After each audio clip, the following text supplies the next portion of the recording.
છે, પણ ગટરના પાણી એટલા બધા ઉભરાય છે છેલ્લા 7 વર્ષથી।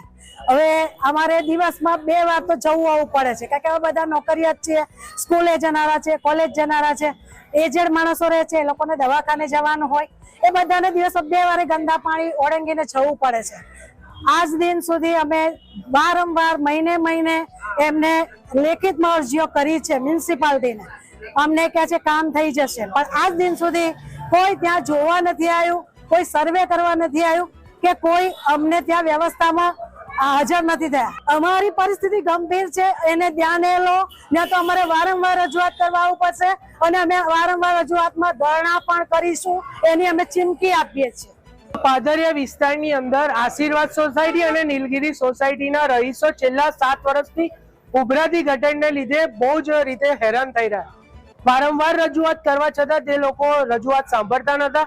આ સત્તાધીશો ચામડીના થઈ ગયા ત્યારે આજે અમે બધા આવ્યા, પણ ડેપ્યુટી કમિશનરના અમુક સ્ટાફના જે ચા કરતા કિટલીઓ ગરમ હોય એવા જે સ્ટાફના માણસો છે એમને અમારી સાથે ઉદ્ધતાઈ વર્તન કર્યું, ત્યારે અમે ડેપ્યુટી કમિશનરની ઓફિસની બહાર ગટરનું પાણી રેડ્યું, ડેપ્યુટી કમિશનરને અમને બંગડીઓ આપી અને અમારો આજનો વિરોધ નોંધાવ્યો। આવનારા સમયમાં જો આ ગટરનું પાણી બંધ નહીં થાય તો આનાથી પણ ઉગ્રથી ઉગ્ર આંદોલન કરવામાં આવશે।